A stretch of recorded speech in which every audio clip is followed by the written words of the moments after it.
Hello, good evening, and welcome to the Scout Report. That stop always catches me out on that intro. I'll have to learn it someday. The Scout Report, LFC Daytrippers in association with the lads over at 5 Yards. This is a show we've been running recently. I really enjoyed it personally. It's something I'm very interested in, and I know Avy has been on a few. Great to have you back, Avy. Thank you, Keith. Thank you for your standing host today. So looking forward to it today. What do you mean standing host?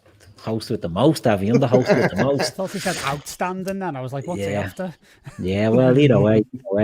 And there we have Mr. Paul Nolan joining us for the first time on this. Paul, how are you? Yeah, very well, mate. Very well, mate. Good to see you as always. It's a pleasure to have you. Pleasure to have you on this. And once again, we're joined by Alfie from 5 Yards. Alfie, how are you? Yeah, glad to be here. Yeah, ready to get stuck in again. Yeah. Like I said, I love these shows. I think they're great. I love hearing about players that I'm not aware of and learning more about them. And this is the sort of thing it really does interest me. But just for everyone listening at home, if you're not familiar, we do these shows. We'll pick, the lads will have 2 players each. Avy and Paul will pick 2 players that they'll bring to the table. Alfie will give the 5 Yards backing on it to see if they're on their system, how much they're worth, what they'd need to do to make some money in the game, and we'll just go through that. We'll also have, so the lads will have 2 players each, and we'll also have 2 rivalries, which we'll come to as the show goes on. They're interesting names. I think they're very good players selected this week, and it'll be interesting to hear the lads' views on it. But Alfie, do you want to just let the people know about the game itself, about 5 Yards, what they have to do, what they can do, how they can win, all that sort of stuff? Yeah, of course, anyone who doesn't know already that's not watched one of the shows before, we're just kind of like a transfer market for fans to play with. So any player that you've kind of got an inkling is going to shoot up and it's going to get to a level that they're not currently at right now. You can come on to the site, 5hours.co.uk, and you can back them either with money or you can put in recommendations and then climb to the top of the scout leaderboard. There's multiple ways you can play. It's just all about kind of spotting talent and putting your neck on the line and saying no one else really thinks that they're going to get to this level, but I do. Exactly. It's about like that, puts your ability to spot a gem to the test. Can you spot someone? But it's not just about spotting a gem. They have to be, to make money in the game, they have to be playing regularly, have to be scoring goals, they have to be performing in top leagues and Champions League, Europa League to a lesser extent, So it's not necessarily how good the player is now or where they're even at now. Where they'll end up or where their next move could influence heavily, how they'll be in the game. So can you get in just ahead of the curve on some of these players? And I know some are going to be talking about tonight. Certainly a couple of them are very, very ahead of the curve. One in particular we will come to soon enough, but we'll come to that later. So look, lads, we'll get stuck in straight away, right? So we're going to do our first player profile, and I'm going to go to Avy for this one. Avy, our first player, it's a player that's been making waves for Manchester United's youth teams at the moment. Do you want to give us the player and a bit of insight into him? Yeah, I'm not sure the Liverpool fans on the show will appreciate this today, but I'm going with Hannibal Majebri. He's an 18 years old French midfielder, arrived from Monaco to United for 10 million. I think the down payment was 5 million initially, and then 5 million future payments. He's quite the character because he's got this sort of like long sort of sideshow bob hair. That's his actual nickname. Very like Carlos Valderrama-esque. He's Manchester United, they beat a whole host of clubs for his signature, including Liverpool. He's a player who caught my eye last season in a reserve game against Liverpool. He had an altercation with Leighton Clarkson, who's another youngster. And he just seemed a player who plays with ease.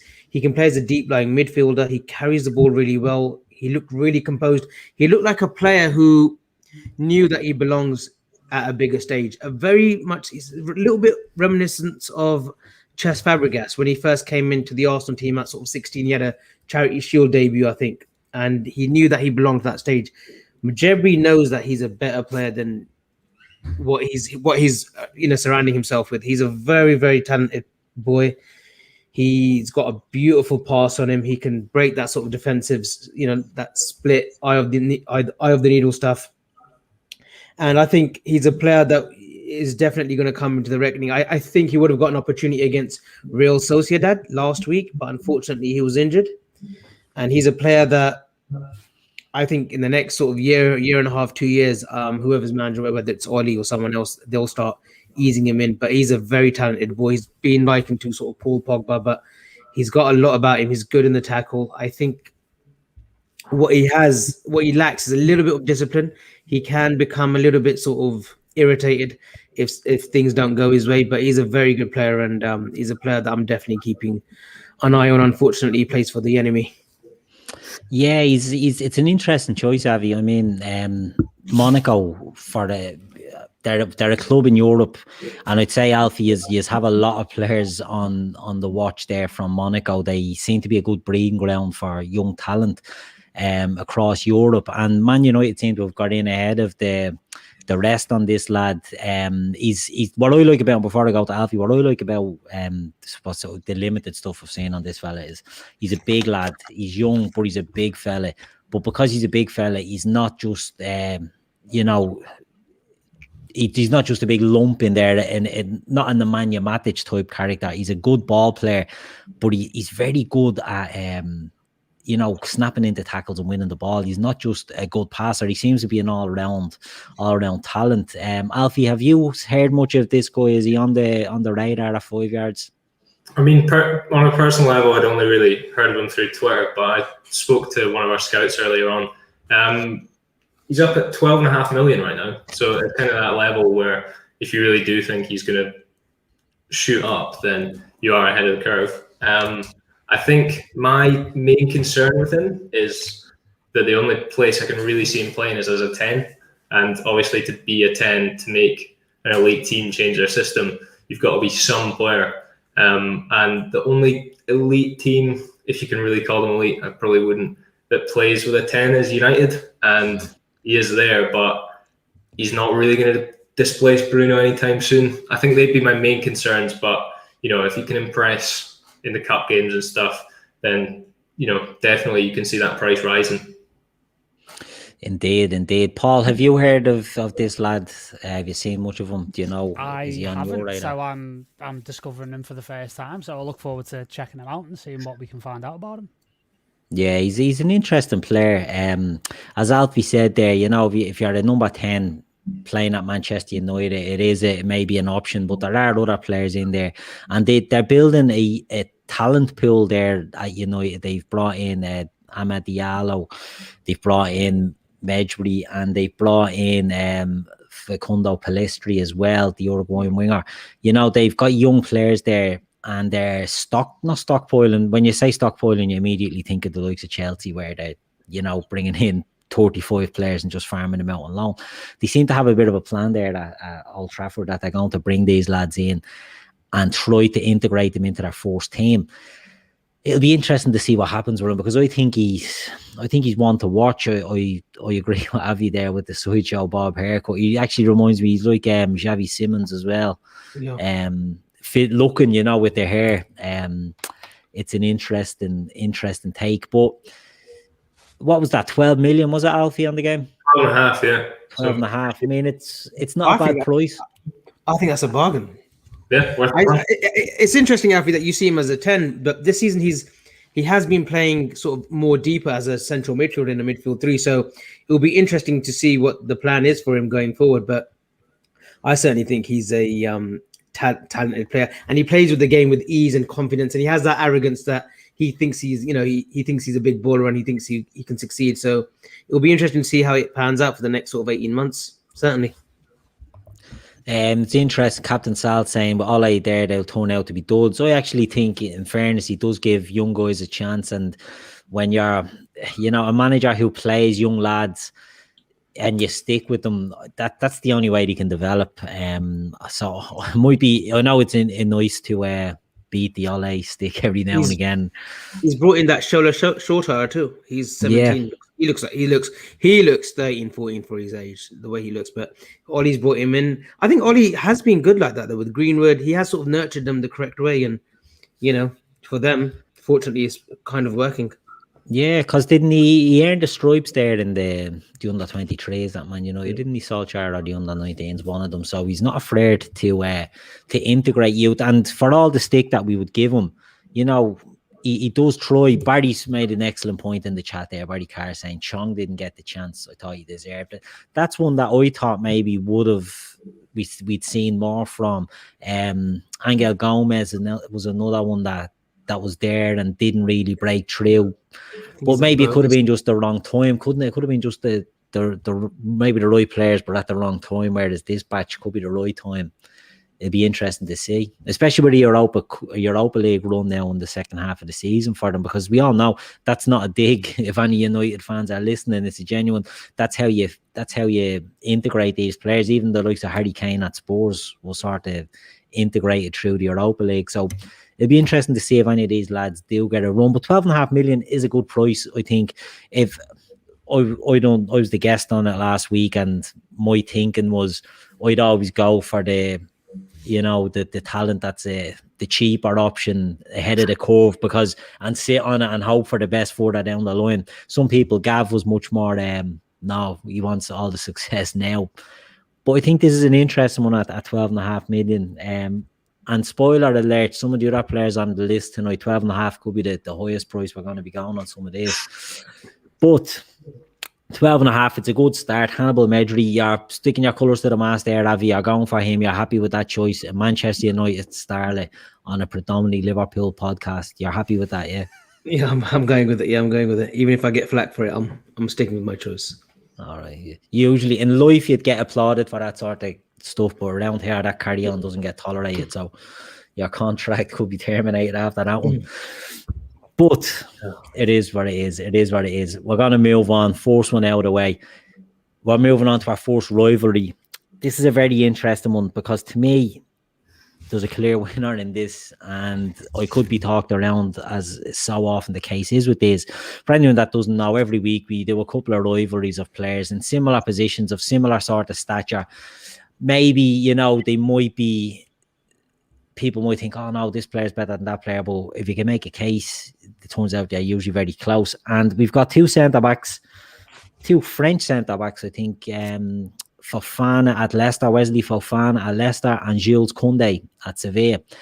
I think this is very interesting. They're very, very similar players, in my opinion. But Alfie, I want to come to you on this one and give us your thinking on these two players and why they're so similar. We won't even look at the prices of them at the start. Just give us a bit of a... No, I mean, you're right. They are really similar, even just outside of both being young French central defenders. They're quite short. I think they're both around 6 foot, but have incredible leaps, especially Kounde, just to the point where you find yourself double checking what height they actually are. Both really comfortable on the ball. There have been so many young French centre-backs that have come through, but I think it's kind of them, Upamecano and Konaté. They're the ones that really seem to be surviving. Both fantastic centre-backs. I'd be really interested to see who you think is the obvious choice here, because I think it's kind of splitting hairs a little bit. Very true, very true. I'll keep that reveal for a minute, and I'll let the lads have a say. Paul, I'm going to come to you on this. Fofana and Kounde, do you have a preference on these, or... I mean, I've seen more of Fofana this season, obviously, for Leicester, because, predominantly watch Premier League, and I've been very, very impressed with him, although I do think he is a little bit rough still. Obviously, we're all talking about young players here, so that's to be expected. And again, I can see why we've gone for this kind of rivalry, because they're very similar in a lot of different ways from what little I've seen of Kounde this season. Ironically, he reminds me of Fofana to a certain extent. But I think Fofana's definitely got the highest ceiling, just purely because of where he's at club-wise. I mean, obviously Sevilla are a great club, but I do, as much as I love giving Brendan Rodgers the David Brent stick, I do think he's a really excellent coach. And I do think there's a higher ceiling for potential with Fofana. I've been really impressed with his performances. Super mobile. He's got good game intelligence for his age, good positioning. And more than anything, I think his recovery pace is quite good as well. So, he's definitely got a higher ceiling for me than Kounde. But again, Kounde is probably going to have a great career as well. Interesting. Yeah, Kev O'Sullivan throws in Fofana is playing at a higher domestic level versus better opposition week in, week out. Kounde, for me, the jury is out, was poor against Barca last weekend. Yeah, it's interesting. It's a good point, Avy, isn't it? That, Fofana is playing in a tougher league. He's playing at a team, Leicester riding high. He's getting a lot of plaudits. Where do you see these two? How do you see this rivalry shaping up? Yeah, on Twitter last season, I was singing high praise of Jules Kounde, and I still believe that if Liverpool were going to go out and buy a centre-back this season, he's my number one choice. I think he's a phenomenal defender. At 22, I think, last season there were talks of Diego Carlos, wasn't there, for Seville?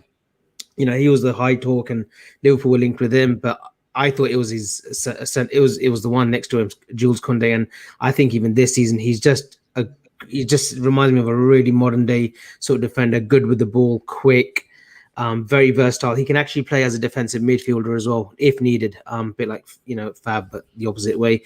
He's impressed me every time I've seen him. He's still sort of 22. Fofana, it's a weird one because himself and William Saliba, they came from Saint Etienne last season to the Premiership, and Saliba came with the high reputation, didn't he? He was the one with the bigger ceiling, but it seems as if Fofana's just sort of overtaken him. And you thought Fofana, his first season, with the injuries that they had with Johnny Evans and Chayonchu, he's sort of taken that mantelpiece and he's done really well. So fair credit to him. I think Fofana, he looks so small, but he stands at 6'3", which is so surprising. He's actually 6'3". Yeah, I just had to quickly check that because someone said to me, do not be blindsided by his height, because I thought he was 5'10" as well, like Jules Kounde. But in Wikipedia, I mean, if that's gospel, he stands at 6'3". What we to argue? Which is amazing. Yeah. I just had to double check that. But yeah, the only thing that goes against Kounde is height, but he's got a great leap. He's got a great springboard on him. So yeah, like I said, if there's a player that I want this summer and we're looking for centre backs, be sure of that, it would be Jules Kounde. It's just they've got a big release clause on him, Seville. Yeah, it's an excellent point, because I was with Alfie there they're both similar physically, you know what I mean, and around 6 foot, but Kounde's 5'10", and Saliba's 6'3", but not Saliba, Fofana is 6'3". But when you look at Fofana, he doesn't look 6'3". He looks a lot smaller. Maybe it's slight, he's it's weird now. It's after throwing me a bit 6'3". I know. He's very quick as well across the ground, Fofana. But for me, my take on this is Kounde is a much better ceiling, bigger ceiling than Wesley Fofana for me. And that's just based on, maybe a bit of snobbery on my part, in the sense that I think he's got a bigger move to a bigger club, whereas I spoke about Harvey Barnes last week, saying that he could be trapped at Leicester, and I think Fofana could be trapped at Leicester as well. I think obviously a move for any player can make or break them. I think Kounde is destined for whatever move he goes. I think it's going to be a success. If it's Liverpool, I'll be delighted, but it could be a Manchester City, it could be Manchester United, it could be, if the Spanish clubs can wrangle money out somewhere, it could be one of the big Spanish clubs, or PSG, or one of those. It'll be very interesting to see what he makes. I just think Fofana is very good, but I think he's looking good in his team at the moment, and I think he's better maybe off staying for a couple of years with Leicester. Maybe that could prove wrong.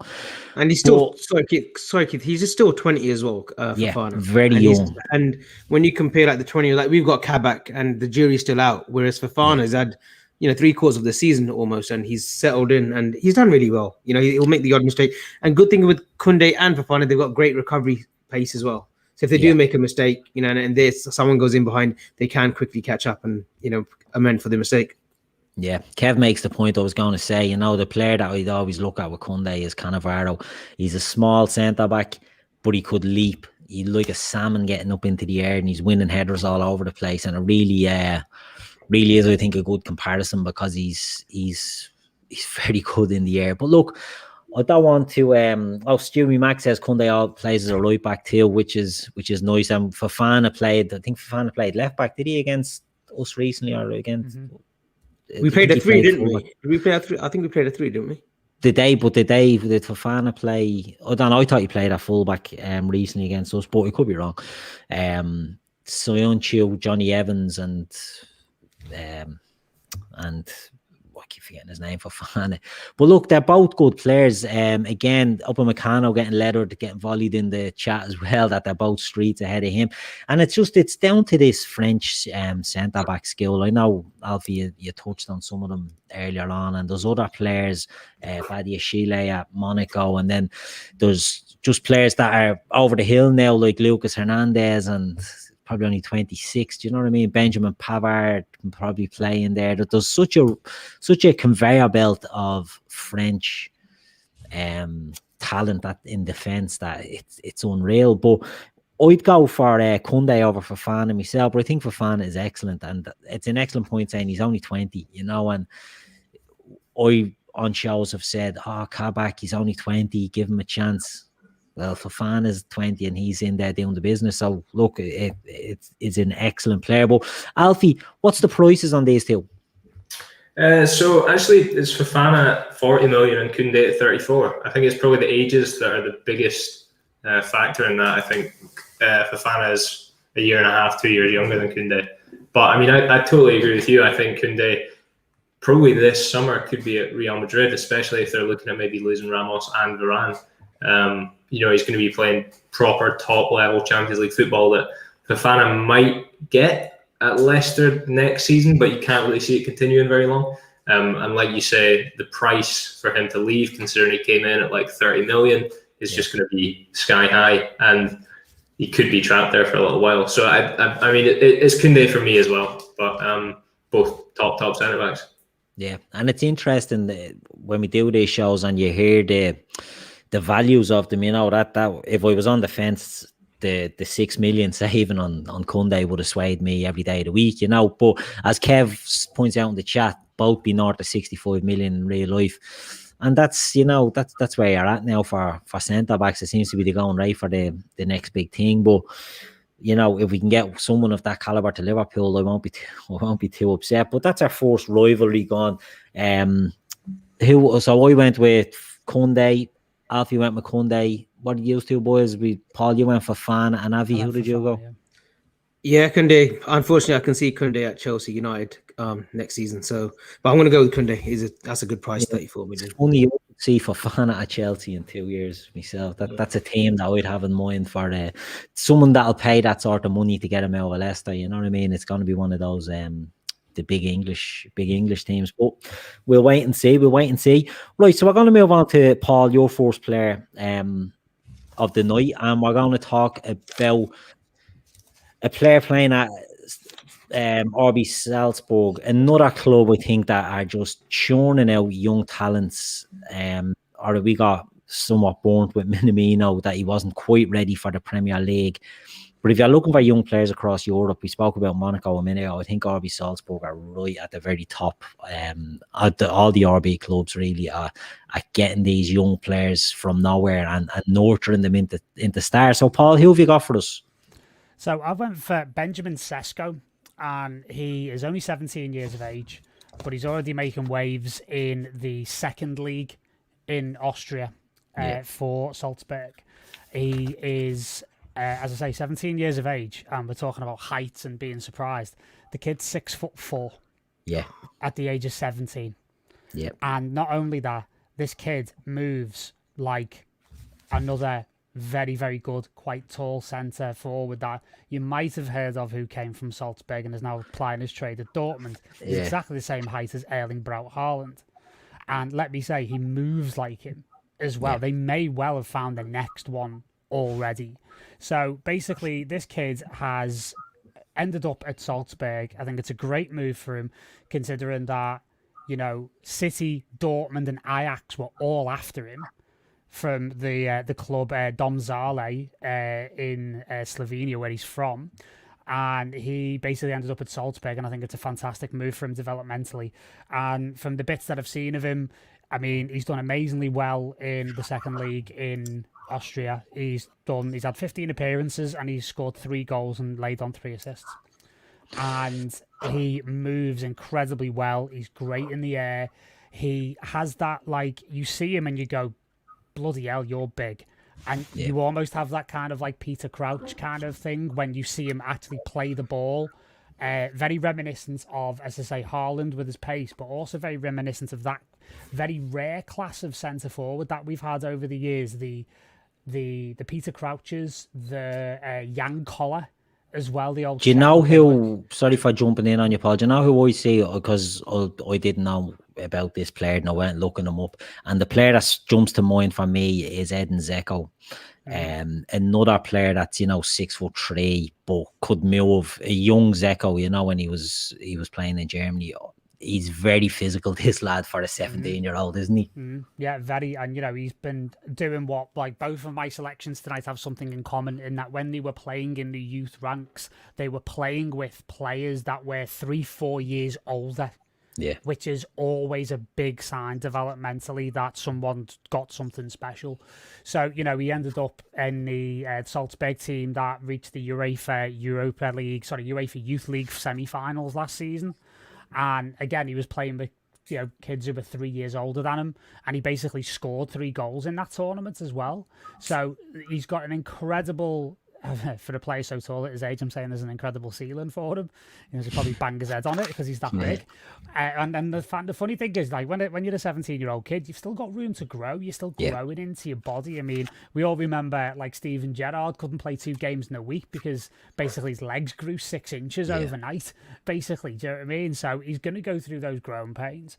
But he's got a magnificent opportunity at Salzburg, and it's an incredible developmental ground. And again, with Liverpool's relationship with Salzburg, you never know with the Red Bull group in general. So yeah, it's an interesting model, isn't it? The Red Bull, the way they just love to get that talent in. And if you're a young player and you're coming from anywhere in the world, because their reach, you look at their squads, they're not predominantly Austrian, they're taking the best talent in world football, and they're just getting them in there and developing them, because they know the model is the model, and the model works. And it's a very interesting one. It's a league, since we played Salzburg and all the talk, that we were basing the new training complex on the Salzburg their set up there, and we had them coming in. They're a club that interested me, then we saw Minamino, and they're always a club I've had an eye on. But some of the players that are coming through there, it's frightening the amount of quality that they have. And people can rubbish the Austrian league. It's not a great standard of league, but what it is it's a great talent pool of a league, and you've got teams in there like Young Boys and they're Switzerland. I'm all over the place. They've got teams in there that are bringing these players in. What's the Spurs gave someone an absolute hiding, didn't they, the other day? Wolfsburg, or they're Austrian, are they? Like, they're bringing these lads in, and they're just, if you're young and you're playing there, it's an absolute breeding ground, especially for Bundesliga clubs. Avi, have you heard much about of Sesko? I haven't, honestly. It was just the first time when Paul mentioned it on the message, or Gav was mentioning it on the message, that we're looking at he was going to bring this kid up. I tell you what, he's probably at the best institution right now. He must be in the top 3 best institutions right now in world football, Salzburg. When you think, if you go back in time, Kevin Campbell, Sadio Mane, Naby Keita, they've all come from Salzburg. So, and under, the American Jesse Marsh, I'm sure they'll all flourish. I think Alfie, on our first show, he mentioned a player who was also from Salzburg, Adeyemi or someone. Yeah. So it does seem to be like the new talent pool, where they, spend a couple of years before they get a move out to Germany, or where they come to England. So yeah, no, I'll be looking forward to looking at him up on YouTube after this show. Yeah, it's very true. As Red Steve points out, lower reward in the Austrian league means the lower risk in throwing in youngsters, and that's it. And I mean, even if you put that to England, you know what I mean, you don't see a lot of youngsters at the top clubs because the pressure is too high. But if you can get them playing, I spoke about a young Uruguayan striker last week who's banging in goals, and he's only turned 18 in November, but you don't get that development at the top teams in the top league, so they have to earn their stripes here. Alfie, is he a player that you're aware of at 5 yards, and what do you make of him? At least I'm not. I mean, I don't think it really flagged up any comments when I asked our scouts earlier, so I'm not really necessarily sure that they're fully aware of him either. Yeah. I think they're kind of a Salzburg tax almost, both in terms of interest and price. Whenever you talk about RB Salzburg players, I mean, the cheapest one they've got on site right now is 18 million, Brendan Aronson. So you'd imagine you're not going to get much cheaper than that, because I think as soon as everyone's got someone at Salzburg in their head that they think is going to be the next big export, probably after Patson Daka at least. For me, a couple of weeks ago, it was Karim Adeyemi. So, I mean, maybe someone will be right, maybe no one will be right, but it's such an exciting talent pool that there are definitely worse places to hedge your bets. Yeah, Parmjit Dadial says Yusuf Demir in Austria is known as the Austrian Messi. So there you go. That could be one to watch. But it's such a talented league and developmental league that you're right. It's the RB Salzburg. You have to nearly go the way Paul is going to get the next gem out of there. And as you touched on, Adeyemi yourself, the Patson Dakas, and obviously Dominic Szoboszlai was there, but he's moved on. But you have to go down the rungs to find the next big thing there, because once they're in the team, they're being flagged for moves, very, very highly thought of moves. But it's an interesting one. Benjamin Sesko, as you say, Paul, 6'4". He's a big, big lad. And people, like I said, I wasn't aware of this fella, and I was looking at him and I just was struck by how big he is. But that's not to say he's just a big lump. He's got some excellent touches, the touch of the feet that crouches in that sense. But he's not a big gangly, rangy one like Crouchy. It's very, very interested to see how he develops. But we don't have him on the database yet, which is always a nice little surprise. So hopefully we can see his development over the years if he goes on there. Paul, keep an eye on him and watch this space. We're going to move on to Avi's second player. Now, if Paul's player isn't on the database, I'm going to guess that Avi's player isn't on the database, but I could be wrong. Right? I could be wrong. Avi, who's your second player? Yeah, this is. Don't say his age. Don't say his age. Just give us a name. It actually is Mbappe, but it's Kylian's brother, Ethan Mbappe, who's at PSG, and there's some madness of why I said Ethan Mbappe today. I'll just get to know. Let's talk about his facts. He's quite short at the moment. Not very tall in height. He's got a really good left foot on him. He plays as a predominantly deep-lying midfielder, so he is a sort of defensive midfielder. He's got a very good sort of sweet left foot. He marshals the defense well from the games that I've seen him. Good, really good pass of the ball. He's got tremendous amount of talent, just like his older brother. The reason I called him up on today's show is because it'll be intriguing to see, because there's this huge talk right now of Kylian Mbappe, where he's going in the summer. Will he sign a new extension? Oh, that's unfortunate, Avi. That's unfortunate. Right, that's all your things at PSG, but I feel that we back online. Yeah, back. Yeah. Sorry. So, where was I? Was I talking about? Did you care the bit about Kylian? Yeah. So it'll be interesting to see how his future dictates Ethan Mbappe's future, because usually we do see when the older brother goes and gets a big move, the younger brother sort of follows suit. So it'll be interesting to see where, if Kylian Mbappe does move this summer, to see whether his brother Ethan follows suit, wherever that may be, whether it's Real Madrid or, whether it's Manchester City or Liverpool indeed. So yeah, it's just an interesting name. And I believe he's just turned 15. Laura's challenging on this. She's saying 12. I mean, Laura's very rarely wrong. Very rarely wrong. I'll just say that. But now look, we jest, you know what I mean? But it's a very good point you make there, Avi, because when you put this name in, I'll be honest, I'm looking and I'm saying, Jesus, is there another Mbappe out there playing on this name? Because Kylian's brother's only a kid. It can't be him. And I found out it was him. And I was thinking you were a bit mad. But your reasoning, when you explained your reasoning about the fact that, you signed the big brother, you get the younger brother, and we've seen this with players previously. Nabil Fekir, part of the deal was that his brother Yassine would go and has gone from Lyon to Real. I bet this with him. I think the Donnarummas have a similar sort of deal at AC Milan. It's one to watch, isn't it? It's one to keep an eye on. And it could, you know, if it means you have to put another kid in your youth team to get Kylian, I think we'd all be on board with that. Paul, what's your take on him? Oh, well, no, Paul, what's your take on the situation? Not on the on the whole situation. I mean, yeah, it's like you say, you'd do that deal in a heartbeat, wouldn't you? For someone like Kylian, if that's part of the deal, then you go, yeah, whatever, cool. You know, come here, we'll put him in the academy and see how it goes, right? Yeah, it's an interesting one for sure because, like, you know, you very rarely see brothers do very well at the top level.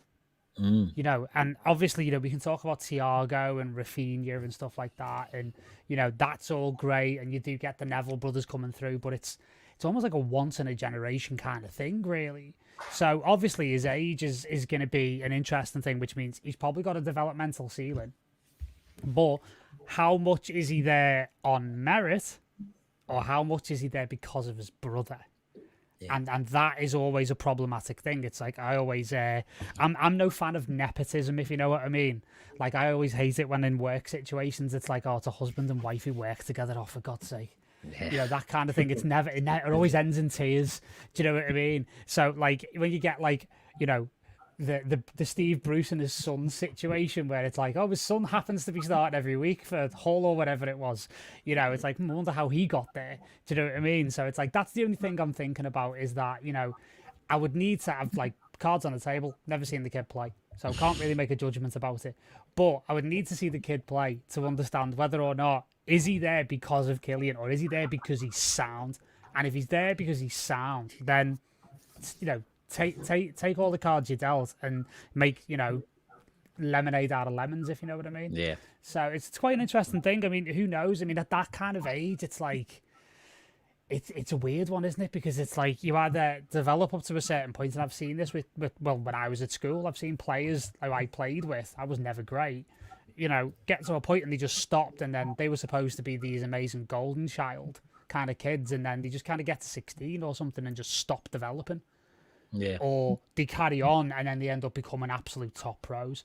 So it's an interesting one that Avi's picked. It's a little bit of a risky one, but you know, we'll see how he pans out. You know. Yeah, the chat is flowing there with people throwing in names. We've had like the Nevilles, the Hazards, the Laudrups, the Roy Phillipses, the Longstaffs, the Boers, the Silver brothers at United too. Fabio Raphael. And the point I was going to make on that, all of them, there was a significantly better brother than the other one then. All of them. Do you know what I mean? Like you could, Eden Hazard is better than Thorgan Hazard, and Kylian Hazard is very highly rated, but Eden is the main one there. Frank de Boer was a much better player than Ronald de Boer. Ronald de Boer was an excellent player. Brian Laudrup was an excellent player, but Michael Laudrup was an exceptional player. You know, so all these brothers, Phil Neville was not as good a player as Gary Neville. Do you know, Anton Ferdinand wasn't as good as Rio. There'll always be someone better, but the level is usually quite high. This is interesting, yeah, to see what can come of it. Alfie, what have you got on Ethan and Mbappe? I mean, we've got one Mbappe on the site, but it's not the one that Avi's talking about. Yeah, it's really difficult with players like that. I think the youngest we've got on site right now is a 15-year-old Finlay Corrigan who plays for Ipswich. But no, we don't have Ethan Mbappe. It's one of those where if you can get him up, if you can persuade the scouts to put him up, if you can request, he is going to be so cheap because you can't really look at someone who's that age and say, yeah, they're guaranteed to make it to the top. I mean, there are maybe some exceptions. There's, you know, like Cannibal Dembele. It was very clear from a young age that he was going to be in that kind of framework for a long time, and it still looks quite likely. But I'm not sure Ethan Mbappe is kind of rated the same level. Could be totally wrong. I didn't know Kylian Mbappe had a younger brother until this morning, so I'm probably not the person to talk to you about it. But if you can get him up, it's one of those where, you know, you're going to look like a genius if they do turn out to be good. Yeah, and look, it's one of them, you know, Paul was saying he was watching on YouTube and he's not liking what he's seeing. And look, YouTube can be very deceptive. But someone put in, I think it was Kieran Thorne put a point in earlier that he's one of the best players maybe in the PSG youth team that he's in, based on ability and not just on the name. Which, you know, that you can only go, I suppose, by your how you're judged at your age level. And it'll be interesting to see how he does develop. But it's one. I'm usually the one that comes out with these names of players that usually South American players that no one ever heard of. But I like that Avy has taken on the mantle of lowering the age somewhat and getting players in well ahead of the curve.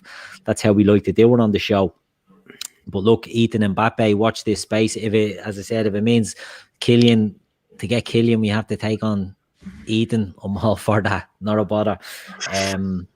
But you had the movie Twins, didn't you? So it's like, is he Arnold Schwarzenegger in that situation, or is he Danny DeVito? You know? Very true, very true. Yeah. Did Kylian get all the genes? Like, you know. Yeah. But it's true. It will be interesting to see his development. You know, in all seriousness, these players like Kylian Mbappe is such a talent and has been since he was probably 16. You know, he's been an absolute, you know, destined for world stardom since he's 16, 17. So maybe it's not that far off. I mean, Laura's still disputing that he's only 12, so maybe he's a little bit further away. But if Avy is sticking with 15, you know, it mightn't be far before we see. Before we move on, Barry Devaney makes a great point there. The Becker brothers, Allison is the younger brother of, I think, Muriel or something is his brother's name. So yeah, there's a younger brother that done well for himself. So fair play. We got the Hernandez brothers too, Theo and Lucas. Yeah, they're and I'm a big fan of them. They're both good. That's the one actually. Before we do move on, whereas Lucas and I was a huge fan of Lucas Hernandez, and I think he made the wrong move going to Bayern Munich. He sort of stagnated somewhat. Whereas Theo went to AC Milan, and I'm like, what are you doing going there? But he seems to be flourishing. He's doing excellent there at Milan. So like with any of these guys, the transfer, it can be a big club, but it has to be the right club that they go to. They have to pick the right club. So we're going to move on to our next rivalry, lads, and this one is interesting again. It's two attacking midfield players now, or two attacking midfielders. It's, I'm going to butcher this name, Musiala at Bayern Munich. Is that right, Musiala? Yeah, Musiala, yeah. Or Pedri from Barcelona. Now, the first show we done of this, I had Pedri as one of my players. I'm a huge fan of Pedri.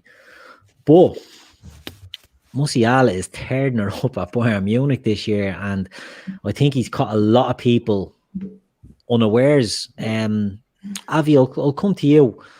What do you make of this rivalry? What do you make of these players?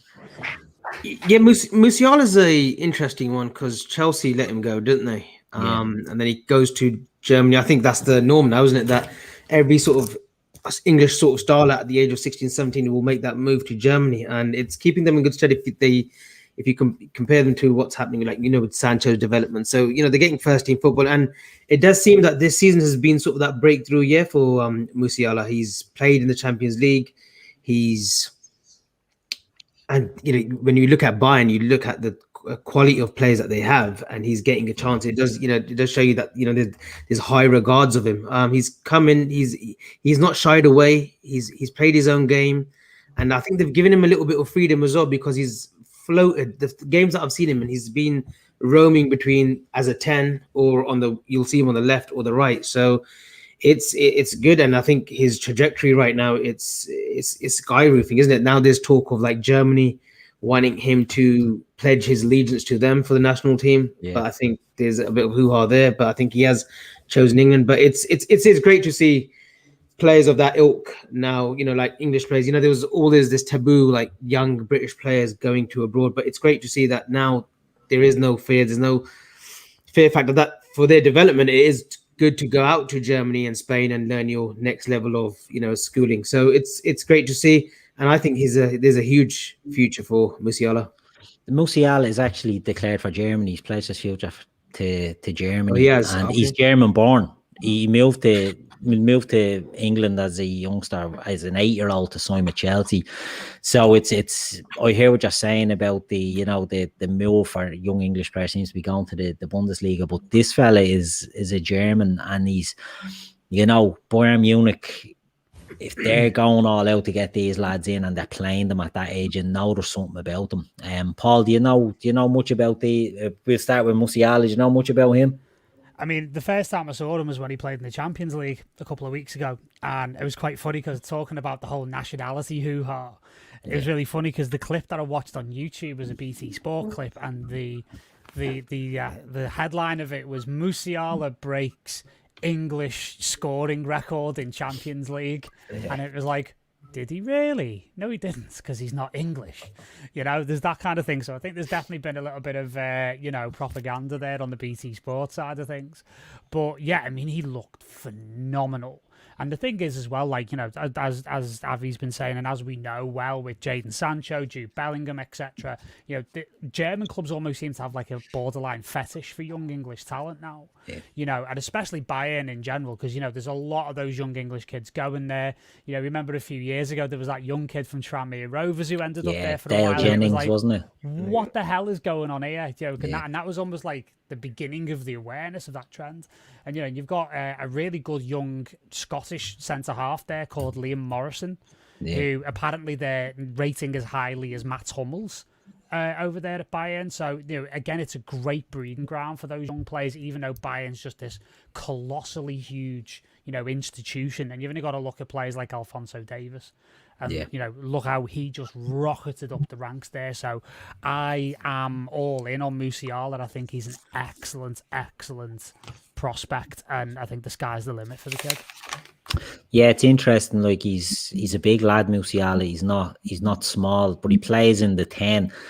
And he looks to me, you might correct me on this, he looks to me like a bit of a heir apparent to Thomas Muller there at the moment, that he's playing off a striker, and there's a path there for him in that Bayern Munich team. But I was looking at his stats, and he's played something like 20 games for Bayern this season. It's absolutely phenomenal breakthrough that he's having there, and that's down to maybe the likes of Hansi Flick is putting in a bit of faith again into youth players there, and it's giving them a chance.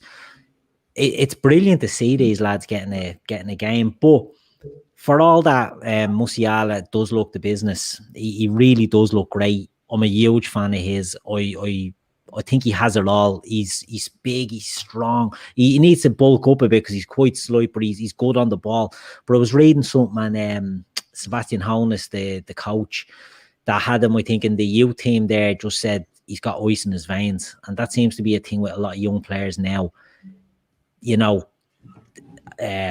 Haaland at Dortmund is just an absolute ice cold killer, that fella. And this lad seems to be, nothing phases him. He gets instructions, he does what he's told, and when you're in a team like Bayern Munich, you have to be able to take instruction, do what you're told, and that's how your career will develop. But there's another player in this rivalry, and it's Pedri. Now, to me, Pedri to me is streets ahead of Jamal Musiala at the moment. Because to me, I think Pedri is going to be a bit of hyperbole coming up here, folks. I think he's going to be the saviour of Barcelona. I think Barca are in such a mess that they can't really buy their way out of it. And I think they've got a player here in Pedri that is going to be the heir to Messi. And I think they're going to do everything to build their next team around him. If you were asking me to pick, I go Pedri every time, but I'd love to hear your opinion on this. So, Avy, I'll come back to you. Pedri. Yeah, I think we mentioned it last week, and I'll be quick on Pedri. We mentioned, obviously, Konrad de la Fuente last week, and I think Barca, like you said, are in financial disarray. But, Keith, I think they will get some kind of bailout. They always do. I think they'll still spend a considerable amount, but there's high hopes for, it's that quartet, isn't it? It's Fati, Trincao, Pedri, and then hopefully, Konrad de la Fuente comes through as well. I think, with Pedri, he came from Las Palmas, didn't he? Yeah. I think he joined in 18-19, and then he's played his fair share of games. I think he's notched up, 30 games already this season. Yeah, well, he played over 30 for Las Palmas as a 16-year-old. He was the youngest debut at 16 and signed for Barcelona something like the next day or something, but stayed on loan. The only thing with Pedri's and the younger players at Barca, it'll depend on how well the club is sort of, not in terms of financially, but the way the club is set up structurally. Like, I don't believe Koeman will be there next summer. No. I think that it's still the presidential election to happen. Until they get sort of the back room and the structure of the back sorted out, I think then we will see with a set manager. Depends if Xavi comes in. I think Xavi's the obvious choice. I think he'll be brilliant for the youngsters. But if they stick and go with the tried and trusted and go with another sort of like name similar to like Koeman, I don't see these youngsters sort of developing their game. So it is important to see who comes in and who really wants to look after these kids and let them play their game, because the next 2-3 years are crucial, because you do believe that, with Suarez gone out last season, you do believe Messi will be, going out the door sooner rather than later, the Dembélés. So you do need a sort of set of players ready to take the mantelpiece. So it's going to be, I'm 50-50 on Pedri. I think he's a great young prospect, but there's a few things that need to happen for these young players to fulfill their potential. Yeah, it is. It's a key point, Paul, with Barcelona. The trouble that they're in financially, you're hearing about, billion euro debts and all that. They're not going to be able to buy their way out. But Avy does make the point. The next manager is key. And if they get a manager that puts his faith in youth, then it opens the door for a lot of these players at Barcelona. I know Ronald Koeman was looking at bringing in Gini Wijnaldum and Memphis Depay. Now, good players, but both free transfers, and that shows the sort of financial, what they're trying to do at Barcelona.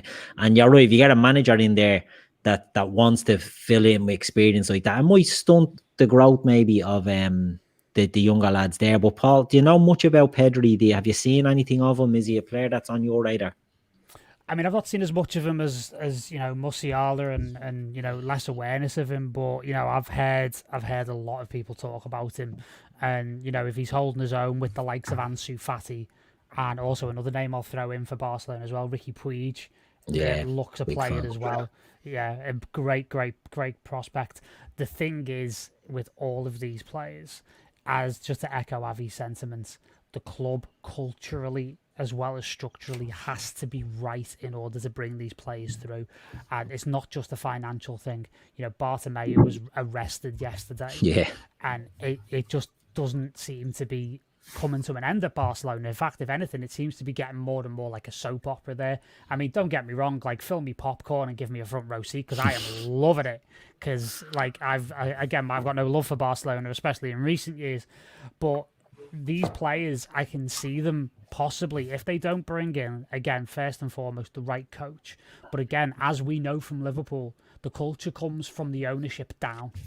And if that culture is not set correctly, these players could be looking at a lower ceiling developmentally, which could cause them to look elsewhere. So it's all very good saying, like, Pedri could be like, the heir apparent to Messi. And you know what? He could be. Absolutely. All, there's nothing off the table here in terms of how good this kid is. And again, when you play him with the likes of Ansu Fati, Dembele, Puig, all these young kids they've got coming through, the big question mark is the club that they're playing for, rather than the potential that these guys have.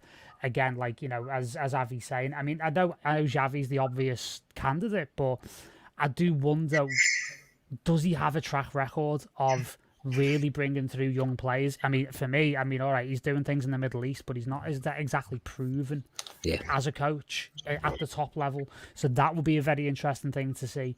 And again, if you look at the other candidates who are around, there's not exactly a huge amount of candidates there. So if I'm someone like a Pedri or an Ansu Fati, I might be looking around thinking, you're better off elsewhere, So it's going to be interesting to see what happens. But yeah, Pedri, I'm a big fan of. Again, I haven't seen him as much of him as Musiala, but again, both of them outstanding talents. Indeed. Sorry to chime in. Typical example, Frankie de Jong. Yeah. From Ajax went to Barca with this huge reputation. We all know what he did in the Champions League a couple of seasons ago, but Like he's stagnated, yeah, and especially under Koeman, who's a Dutch coach. If anything, you'd think Koeman would get the best out of him, but he's absolutely just like stagnated. And there's even talk that he might even be let go of this summer if someone comes with a worthy offer. But it's just one of those. They do need to get a lot of things right. Paul, you hit the nail on the head and everything that you said. So it is an important summer. I have to say, I disagree. I think Frankie de Jong has been okay there, and I think he's come on leaps and bounds as it's gone on. I think he links up actually very well with Pedri, so he was one of the I think he's one of the untouchables there. But go ahead, Paul. Sorry for cutting. No, I was just going to quickly say, like, it's interesting watching that sort of like new generation of Ajax players who all came up together and got to the semis in the Champions League. It's interesting watching them all shit the bed at their respective clubs these days, isn't it? It just goes to show that the big move too early can really can affect these guys, because I know De Ligt was hugely rated and it didn't work out exactly for him at Juventus, but again that was a move that you looked at and thought probably not the best for a player like De Ligt at the time. De Jong I think has grown at Barcelona. I think he's been excellent, to be honest. He's a player I really like. But Musiala and Pedri, Alfie, give us the prices and give us a bit of your take on it. So right now Musiala is quite a bit more than Pedri. He's up at 82 million. Pedri's down at 73. I think the chat around the state of the clubs is probably what's most key here. Musiala is playing for a Bayern team that are going to go out and can possibly dominate any team in Europe. Barcelona haven't looked like doing that in 4 or 5 years. Pedri's maybe more likely to start than Musiala. I know that Musiala, he kind of comes on a lot as a sub. He's been starting a bit more recently, but not been starting too many wins. He is still really inexperienced, whereas Pedri has that extra season at Las Palmas under his belt. So immediately it's just about drawing up a pros and cons list, really, and working out, is Musiala at a better club, playing less games, going to be better value than Pedri, who's at a worse club, but it should be starting every game because he's genuinely one of their best players now. And I think you can say a lot about Koeman and how he's handled everything at the club, but if anything, I think he's been good for the youth because sometimes losing a game, you learn way more than you do winning it. So, they're losing a lot of games, so they must be learning a lot as well. It's an excellent point. Yeah, it's the skill of hard knocks type of thing, and it will stand them in good stead. But as Kieran points out, De La Fuente, Pedri, Fati, and Moriabe all out of contract in 2022. But if these are the jewels in the crown, that's what Barcelona need to do, is just get them onto sensible contracts. When you see the money that, people talk about Messi's contract like as if it's a showstopper. Have a look at what Antoine Griezmann is earning and then come back and chat to me, because Lionel Messi earns every fucking penny he's given. Antoine Griezmann is on a scandalous wage there, and that's the club that gave it to him, so I don't blame the fella for getting his money. But the way they've been run has just been so bad. But I agree with what Alfie said there. Musiala is at a team that's, let's be honest, I'd say they're the best run club in the world, to be honest. Bayern Munich, they've had the issue where it was a honus got done for money laundering or something like that, went to prison, not a peep, didn't destable anything. They just move on. They get on with business. There's never a ripple there at Bayern Munich. They're excellently run. And Pedri's at the basket case. That's Barcelona at the moment. But I just think, Barca need to hit the reset button, and I think he's going to be front and centre of this reset. So I'm going for Pedri on this one, lads. Who is taking Avy? Yeah, just a quick one on that. With Bayern, they look after the kids as well. They look after the younger players. There's a player out in Nuremberg, Sarpreet Singh, first Indian player in football, and he's just been recalled because Bayern said he's not getting enough game time, but they're going to judge it again on summer. So they've taken him out where, Nuremberg was saying, no, we want to keep him. Bayern Munich said, no, you're not using him. So they brought him back, and now he's back in the B team, which was probably the best thing for him. Like, come back, reevaluate yourself and go again this summer. I'm going for right now, because of the statue of the club and where they're at, it's got to be Musiala. Okay. And Paul? Musiala for me as well. Alfie? Take it all square and go Pedri. There you go, good man. And they wouldn't be left out on the Pedri island on my own. But it's very interesting to hear the prices because Pedri being cheaper, look, that's again, I'm a money ball merchant. Give me that every day of the week. Give me that. What's 9 million in the difference? You know, I think Pedri plays more. I think he's got more chance of racking up games, goals, and assists for Barcelona than maybe Musiala does at Bayern. But look, we'll see. Two excellent players. Paul, we're going to move on to your final player and another interesting one. Go for it. Joe Gelhardt at Leeds, and this has a, it has a kind of a, not a personal thing, but it's like there's a kind of a very sort of tenuous connection here. I've been aware of Joe for a long time because I actually went to school with his mum. And basically, Lynn, his mum, hello Lynn if you're watching, she was a good friend of mine when we were back at high school together at Chesterfield High School in Crosby way back in the day. And I picked Joe because he's an excellent player, but also because it made me feel really fucking old. So basically, the kid is just on fire in the under-23s at the moment for Leeds. He originally started out at Wigan, and he actually broke into the first team at Wigan at a very, very young age. Had 35 appearances in the first team squad for Wigan before, obviously, it went completely tits up for him and the whole club at Wigan. And then, fantastically, he's got a great move to Leeds. And he's knocking the lights out at the moment in Premier League 2. 15 appearances, 7 goals, 2 assists, 2 of them penalties. And he's already starting to draw comparisons with the likes of Wayne Rooney because he's got a very similar build and he plays the game very similarly. Absolutely, like you were saying, ice cold when it comes to just running at players, really getting defenders on the back foot, incredibly skillful, not afraid to, again, with the 2 assists he's had this season in Premier League 2, he's not afraid of laying on a goal as well as scoring one. Scored 2 phenomenal goals in the last outing for Leeds in the under-23s. One of them was just this beautiful curler that he hit from outside the box, and the other one was a bit more of a direct finish. But again, he laid one of the goals on as well. I think they won that game 4-2. And is just a phenomenal talent, and plays the game in a very direct way. I think there was interest from Liverpool at some stage before he went to Leeds, and is just in general an incredibly exciting English talent. So it's great to see. Yeah, it's very interesting. He's a name that burst on the scene at Wigan. I remember hearing about him, and when he went to Leeds, I've been on with Joe before from all Leeds TV, and I've said I absolutely love Marcelo Bielsa. He's one of my favourite figures in football, one of the best coaches ever in the game, in my opinion. And when you hear that Gelhardt's going there, it just makes all the sense in the world, because as you said, Paul, he gets linked with Rooney a lot, doesn't he? It's the next Wayne Rooney, and you hear this and next that all the time, but this lad seems to have it all. He seems to have everything, and he's playing for Leeds in the under-23s, and he's just tearing it up there. It's not I seen a comment about him a while ago, and they're saying, bad move by Gelhardt because he can't get into the Leeds team. But it's not that at all. He's being allowed to develop in that Leeds team, playing in a deeper role as well, isn't he? He's gone from a centre forward into a number 10. I'll tell you something as well. His attitude reminds me of Curtis Jones. Yeah.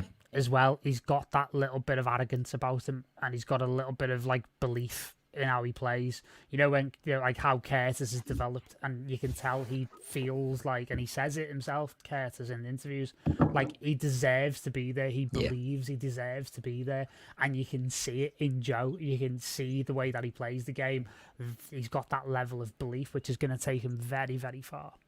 Excellent. Avy, you were on the Friday forecast, and you were speaking about Gelhardt just Friday gone. What's your take on the lad?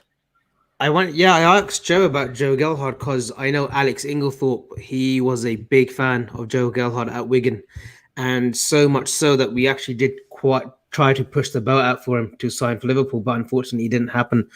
He's not just been tearing it up for the Leeds under 23s, he's been tearing it up for the England teams as well at all levels. Yeah. For the under 18s, I think I saw him score twice, and like you said, Paul, he's got Rooney, but he's got that Rooney about him, but he's got that sort of tenaciousness, like a bit like a Bellamy about him too. Like he's got that little sort of like, he can start trouble if he wants to. So he's a player that has been on our radar, on Liverpool's radar for a couple of years now. But now he's we've been big admirers of him. Alex Inglethorpe, they did want him on board with the academy, but unfortunately it didn't happen.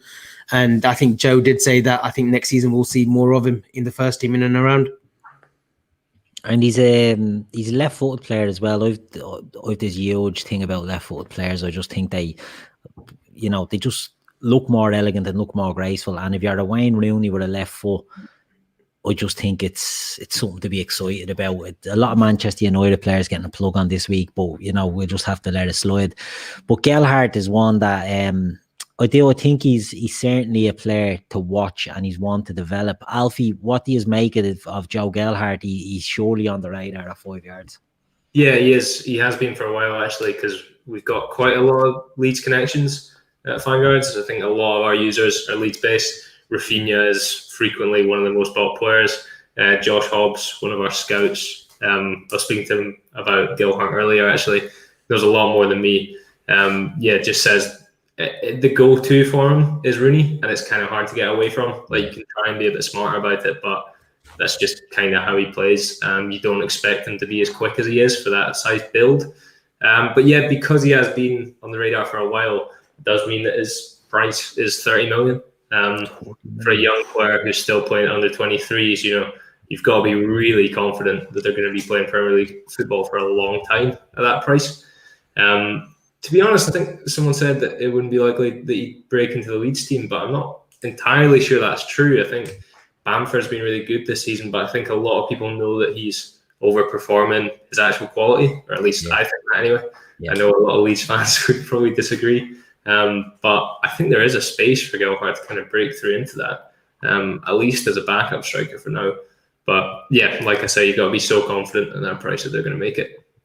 Yeah, it's a steep price for a player that hasn't really broken through yet. But again, when you look at the names and you hear the names, this is a name that's been on the radar of a lot of people. He's, when you go to Leeds, as I said, just because you're not in the team, it doesn't mean you're not a talent. And as I said, Bielsa looks to sort of deploy him in behind the central striker now, very similar to where Rodrigo was playing for them.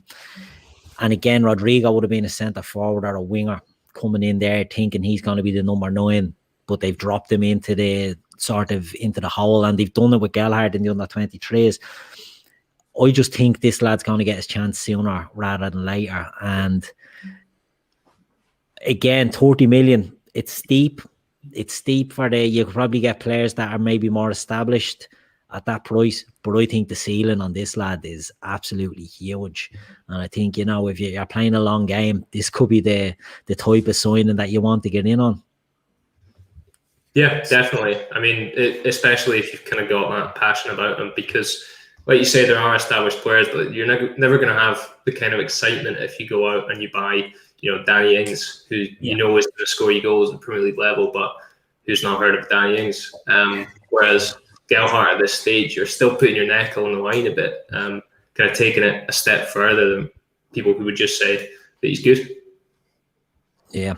Kieran Thorne makes a great point here. I would be interested to know how much Jamie Vardy would have been priced on 5 yards in his non-league days.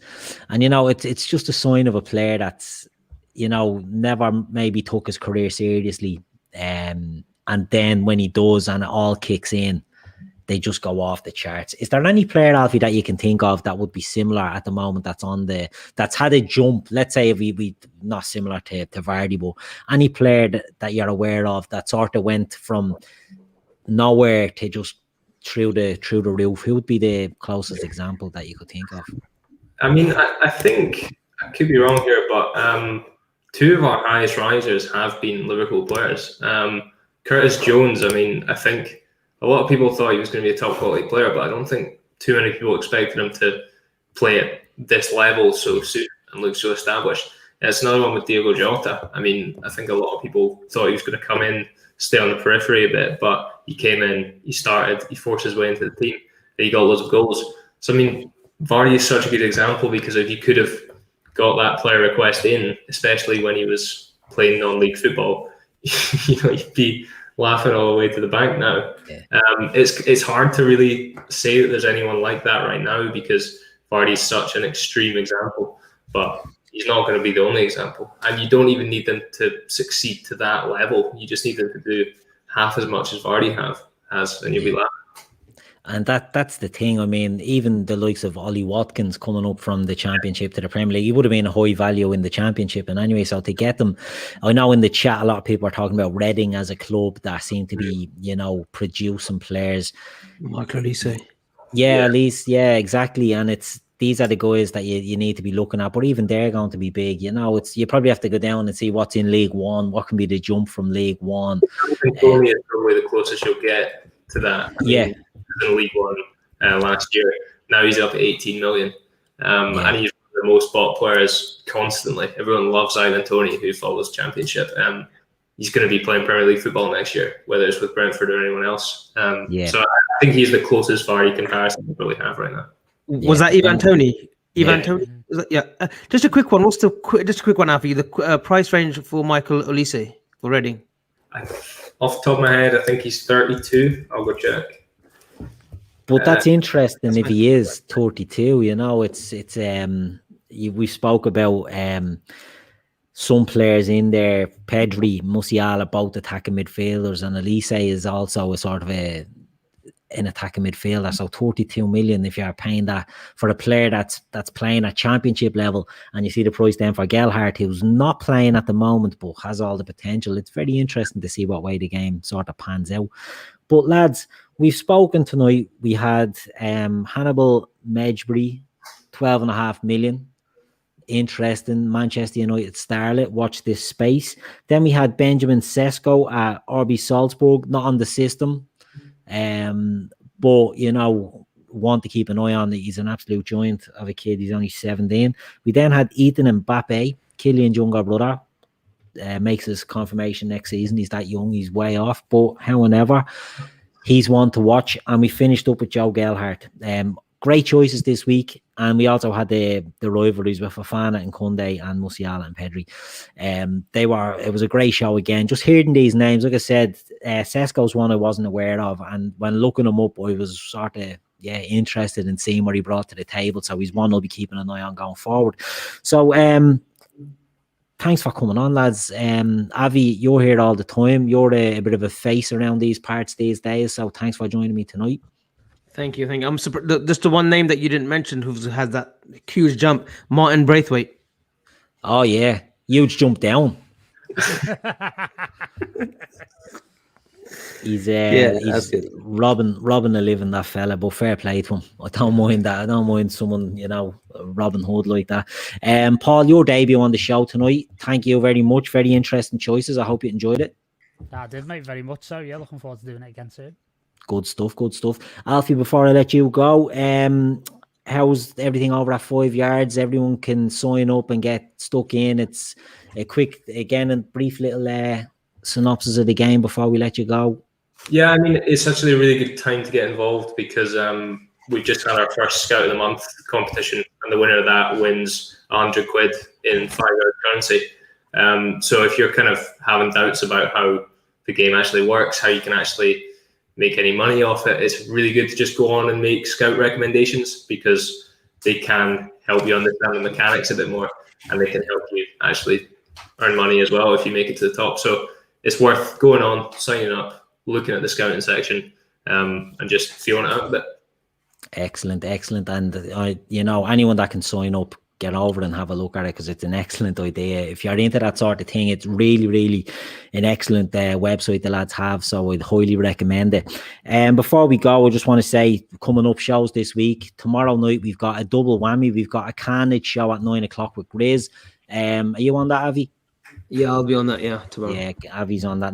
That's 9 o'clock. And then Jamie is going to have a midweek fix at 10. So we're going to have a double tomorrow night. Thursday night, I'll be doing the Reds reaction, the post-match show to Liverpool-Chelsea. Hopefully that'll be a good one. I can't stand doing them when we get beaten, but I'm confident that we're going to win. And then Friday, we'll have Chris will be back doing the Friday forecast on Friday. So again, busy week ahead. Plenty of shows, plenty of talking points, and hopefully it'll be a good one. So once again, lads, thanks very much for joining me tonight. It's been a pleasure. We'll be back soon with another one of these, and similar, the same lads will be on again. It'll be maybe Gav might be back hosting, the host with the most, but we'll see how it goes. So look, I want to say good night to everyone, and we'll see us all again soon.